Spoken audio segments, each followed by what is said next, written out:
Hello everyone, welcome to Bright IQ। तो जैसा कि आप सभी को पता है कि अभी हम लोग पढ़ रहे हैं JSSC CGL में हिंदी का पेपर 2। ये आपका पेपर 2 ही नहीं बल्कि पेपर 1 के भी पॉइंट ऑफ व्यू से बहुत ही इंपॉर्टेंट है। तो चलिए बिना लेट के हम लोग स्टार्ट करते हैं पार्ट 2 के क्वेश्चन नंबर 1 से, जो है आपका कि प्लेटो का न्याय संबंधित धारणा में सत्य कथन है। मतलब प्लेटो के न्याय संबंधित धारणा जो है उसमें सत्य कथन कौन सा है। आपके पास ऑप्शन में दिए हुए हैं कि इनके अनुसार प्लेटो के नगर राज्य के प्रवेश द्वार पर है, या फिर प्लेटो के घर के प्रवेश द्वार पर है, या फिर प्लेटो की एकेडमी के प्रवेश द्वार पर है, या फिर ए और बी दोनों पर स्थित है, दोनों स्थान पर है। क्या है? तो जी हाँ, इसके अनुसार आपका करेक्ट आंसर जो है ना, आपका प्लेटो का न्याय संबंधित धारणा में सत्य कथन जो है वो आपका ए और बी दोनों है। ठीक है, जिसका करेक्ट आंसर क्या हो जाएगा? Option number D. चलिए इसी के साथ हम लोग बढ़ते हैं आगे क्वेश्चन की तरफ, जो है आपका कि सामाजिक शिक्षा ही सामाजिक न्याय का है। यह कथन किसका है? आपके पास ऑप्शन में दिया हुआ है कि यह कथन आपका अरस्तु का है, या फिर वैंथम का है, या फिर प्लेटो का है, या फिर मिल का है। किसका है? गेस कीजिए इसका करेक्ट आंसर। तो जी हाँ, इसके अनुसार ना ये कथन जो है वो आपका प्लेटो का है कि सामाजिक शिक्षा ही सामाजिक न्याय का साधन है। चलिए इसी के साथ हम आगे का क्वेश्चन देखते हैं, जो है आपका कि प्लेटो ने उच्च शिक्षा को आयु आधार पर कितने स्तरों में विभाजित किया है। यानी कि आयु के आधार पर कितने स्तर पर विभाजित किया। तो बेसिकली इसमें करेक्ट आंसर क्या हो जाएगा कि इसे बेसिकली 2 स्तरों पर विभाजित किया है। कितने स्तरों पर? 2 स्तरों पर। वहीं आपका नेक्स्ट क्वेश्चन है कि प्लेटो का न्याय मात्र है। न्याय मात्र किसका है? एक आदर्श है, या फिर व्यक्ति के सद्गुणी बनाने की योजना है, या फिर एक अवधारणा है, या फिर उपयुक्त में से सभी है। तो देखिए प्लेटो का न्याय मात्र सिद्धांत जो है ना वो आपका एक व्यक्ति को सद्गुणी बनाने की योजना है। चलिए इसी के साथ हम लोग देखते हैं आगे का क्वेश्चन, जो है आपका कि लॉज प्लेटो के राजनीतिक रचनाओं में तीसरी और अंतिम कृति है में कुल कितने स्तवक हैं। ठीक है, तो आपके पास ऑप्शन में दिया है कि इसमें टोटल 10 स्तवक हैं, 12 स्तवक हैं, 14 स्तवक हैं, या फिर 20 स्तवक है। तो जी हाँ, इसका करेक्ट आंसर क्या हो जाएगा कि इसमें टोटल 12 स्तवक शामिल हैं। वहीं इसके साथ हम लोग बढ़ते हैं आगे क्वेश्चन की तरफ, जो है आपका कि प्लेटो के दर्शन का पोप किसे कहा जाता है। यानी कि दर्शन का पोप किसे कहा जाता है ना, आपके पास ऑप्शन में दिया हुआ है मैक्सी को कहा जाता है, या फिर कैटलिन को कहा जाता है, या फिर हब्स को, या फिर जेनेट को। किसे कहा जाता है? तो जी हाँ, इसका करेक्ट आंसर क्या हो जाएगा कि इसे बेसिकली कैटलिन को कहा जाता है ना। वही नेक्स्ट क्वेश्चन है आपके पास कि प्लेटो की पुस्तक रिपब्लिक राजनीतिक विषयक रचना नहीं अपितु शिक्षा पर जितना लिखा गया है सबसे सुंदर कृति है। यह किसका मत है? ठीक है, आपके पास ऑप्शन में दिया हुआ है कि आपका प्लेटो का मत है, रूसो का मत है, वर्क का है, या फिर एमर्सन का है। किसका मत है? तो जी हाँ, इसका करेक्ट आंसर क्या हो जाएगा कि ये मत जो है ना वो बेसिकली रूसो का है। किसका है? रूसो का है। वहीं नेक्स्ट क्वेश्चन है आपके पास कि प्लेटो के गणराज्य में श्रम विभाजन राज्य के गठन का मूलभूत तत्व है। यह कथन किसका है? ये सारा जो है ना वो आपका काव्य सिद्धांत पर आधारित है। बहुत सारे, अगर जब आप छोटे छोटे सिद्धांत को स्टडी कीजिएगा ना तो उसमें सारा टॉपिक आपको ये मिलेगा। ठीक है, तो देखिए इसका करेक्ट आंसर क्या हो जाएगा। आपके पास ऑप्शन में है कि प्लेटो का है, या फिर कार्ल मार्क्स का है, या फिर रूसो का है, या फिर एमर्सन का है। तो जी हाँ, इसका करेक्ट आंसर क्या हो जाएगा कि ये आपका बेसिकली कार्ल मार्क्स का है ना। ठीक है, वहीं नेक्स्ट क्वेश्चन है आपके पास कि प्लेटो की शिक्षा प्रणाली बुराई जड़ से समाप्त करने एवं जीवन के प्रति दृष्टिकोण को बदलने का एक प्रयास है। यह कथन किसका है?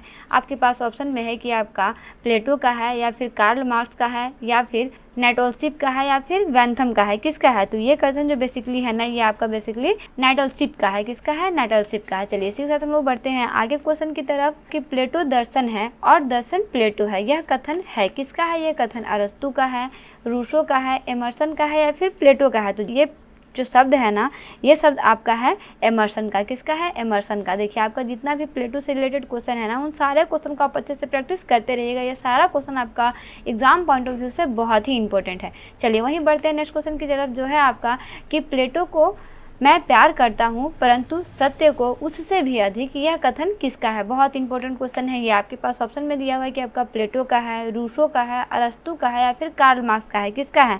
तो बेसिकली ये कथन जो है ना वो आपका अरस्तु का है। किसका है? अरस्तु का है। इन सारे टॉपिक को आप याद रखिएगा, ये सारा टॉपिक आपको बहुत बहुत इंपॉर्टेंट है। वही नेक्स्ट क्वेश्चन आपके पास कि शिक्षा बौद्धिक रोग के लिए बौद्धिक उपचार है। यह कथन किसका है? आपके पास ऑप्शन में है प्लेटो का है, रूसो का है, अरस्तु का है, या फिर कार्ल मार्क्स का है। तो जी हाँ, ये कथन जो है ना ये आपका बेसिकली प्लेटो का कथन है ना, क्योंकि इसके बारे में हम लोग बहुत सारे टॉपिक को स्टडी करते हैं। पार्ट 1 में भी हम लोग बहुत सारे क्वेश्चन को स्टडी किए इनके बारे में, इनसे रिलेटेड बेसिक कॉन्सेप्ट के बारे में स्टडी किए हैं। लिंक डिस्क्रिप्शन बॉक्स में दिया हुआ है, वहाँ जाकर आप संपूर्ण वीडियो को अच्छे से स्टडी कर सकते हैं। वहीं नेक्स्ट क्वेश्चन है आपके पास कि प्लेटो ने अपनी शिक्षा योजना को कितने स्तरों में विभाजित किया है। बहुत ही इंपॉर्टेंट और बहुत ईजी सा क्वेश्चन है, रिपीटेड क्वेश्चन भी है आपका। तो बेसिकली इन्होंने अपने शिक्षा योजना को ना 2 भागों में विभक्त किया है। वहीं नेक्स्ट क्वेश्चन है आपके पास कि अनुकरण सत्य से तिगुना दूर है माना है। किसने माना है? प्लेटो ने माना है, सुकरात ने माना है, अरस्तु ने या फिर लाजाइनस ने, किसने माना है इस बात को सत्य? तो जी हाँ, बेसिकली इसको सत्य मानने वाले जो व्यक्ति हैं वो है आपके सुकरात। सुकरात जो है वो आपके प्लेटो के गुरु है, इसे याद रखिएगा, ठीक है। चलिए वहीं नेक्स्ट क्वेश्चन की तरफ बढ़ते हैं, जो है आपका कि विखंडन की अवधारणा का संबंध किस वाद से है। आपके पास ऑप्शन में है आधुनिकतावाद से है, या फिर संरचनावाद से है, या फिर नई समीक्षा से है, या फिर उत्तर आधुनिकतावाद से है। तो जी हाँ, इसका करेक्ट आंसर क्या आ जाए कि विखंडन की अवधारणा का संबंध जो है वो आपका उत्तर आधुनिकतावाद से है। चलिए इसी के साथ हम लोग बढ़ते हैं आगे क्वेश्चन की तरफ। अभिव्यंजनावाद के प्रवर्तक हैं, यानी कि अभिव्यंजनावाद के प्रवर्तक कौन है? आपके पास ऑप्शन में दिया हुआ है कि आपके हो जाएंगे आई.ए. रिचर्ड, या फिर टी.एस. इलियट, या फिर क्रोज, या फिर लाजाइनस। कौन है? तो जी हाँ, इसका करेक्ट आंसर क्या हो जाएगा? अभिव्यंजनावाद के प्रवर्तक जो है वो है आपके क्रोच। कौन है? क्रोच, है ना।